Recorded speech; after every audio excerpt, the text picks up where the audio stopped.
Alongside Travis McCoy and Matt McGinley, I'm Mark Potter. It's been a while since we've heard from you in upstate New York, and everyone wants to know about the new album, The Quilt. The new album is entitled The Quilt, and it will be out later this summer. We're in the 11th hour right now. We're wrapping up, just some last minute things on the record, but right now it's the record we've been dying to make for a long time. I think especially with like the process that we recorded it to is like we're in this really discreet studio in like Koreatown, LA. So it was like there was nobody really like breathing over our shoulders or like pestering us while we were trying to make the album. So I think that kind of helped us loosen up a little bit. The first record, it was like we were working on our own budget. We didn't have a label. We didn't have no label support. It was completely independent. And then the second record, it was our first time working with producers and working in New York City, and everything was kind of crazy. This time around, we're in LA, tracking stuff like when it felt right, you know what I'm saying, as opposed to feeling like pressured. And I think, the last record was a learning experience because we came out of that knowing that we had to be prepared this time around, so we weren't stressing ourselves out. But the harmonies, and we call it The Quilt because I think each song is its own little entity and it has its own personality, and it's going to surprise a lot of people. We got some really cool guest appearances. We did a song with Daryl Hall, which was like a dream come true for me. I'm a huge Hall & Oates fan, so we got a crazy horn section on a few songs. A lot of stuff's really, really out there, and I'm excited for it.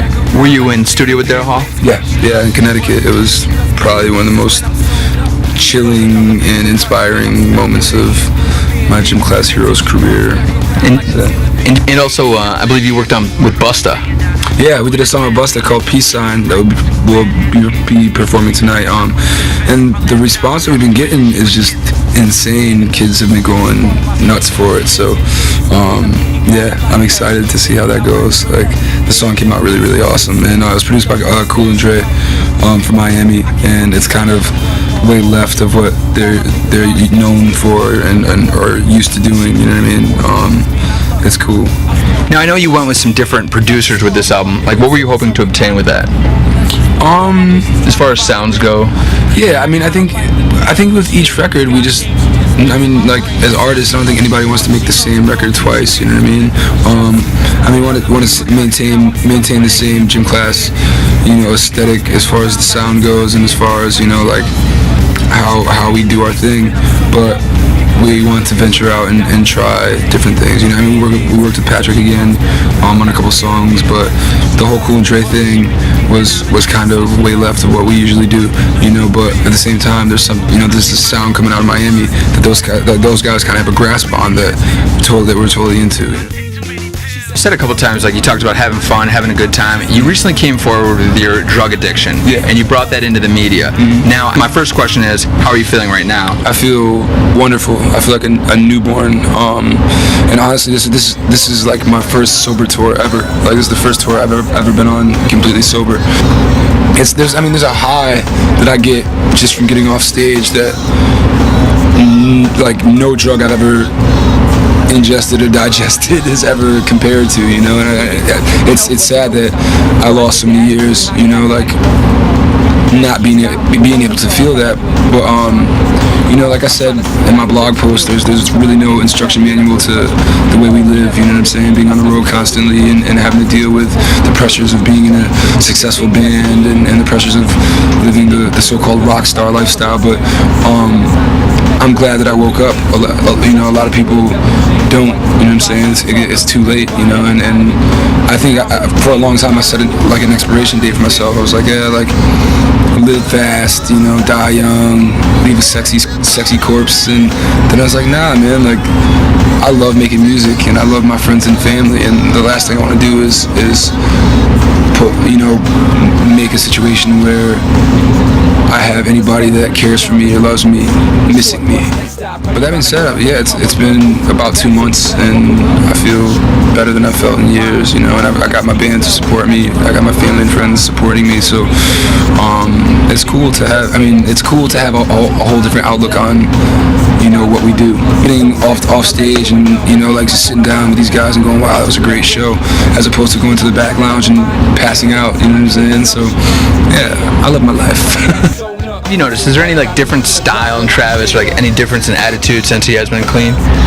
Yeah, definitely. I mean, I think like we even talked about that. Like, this is probably the most fun tour that we've been on. Like, instead of just like, I don't know, doing whatever, like we're doing really fun things like outdoors and stuff. Like we went and rode a boat recently, and we built a model rocket and shot it off outside, and like, I know we had a barbecue the other day and just hung outside all day. And I feel like the show is actually way more spontaneous, more now than it ever has been, just because he's sharp, you know.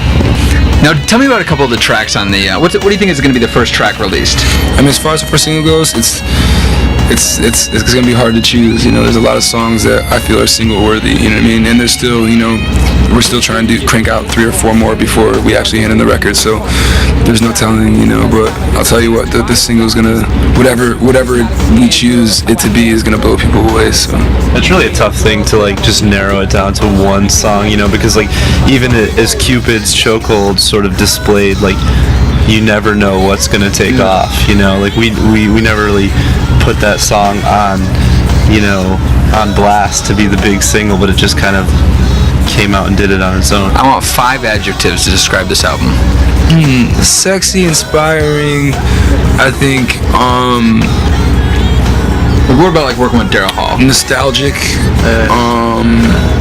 There's definitely a lot of like, there's several songs that I feel like are very nostalgic. Yeah. Like Rolling Stone in particular. Yeah, you know, epic and $9.99 at Best Buy when it comes out. There you go, good enough. Guys, I know you have a show to get to. Travis, thank you so much. Matt, thank you so much. Look for the new album, The Quilt, comes out later this summer.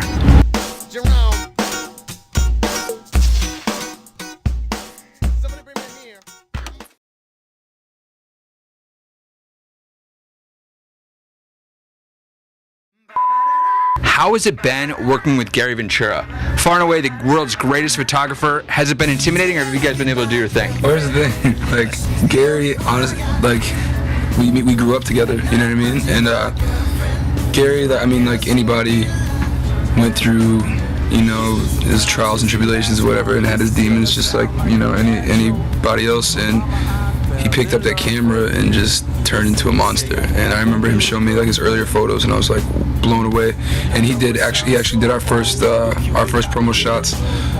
We were in a sunflower field, and they came out insane. And they started doing weddings and like sending me more photos, and I'm like, wow. And so Gary's, I mean, he pops out on tour every now and then and takes some flicks for us, but this time around he's out with us for 2 weeks. So, and dude's got over like, he's got like 15,000 pictures or something. He's got a ton of pictures. Coolest thing about Gary too is like working with him is like super comfortable just because of our relationship and growing up with him and everything. So it's like he's a very easy person to have around, to the point that like you're not even like posing for pictures anymore. He just gets like beautiful candid shots. So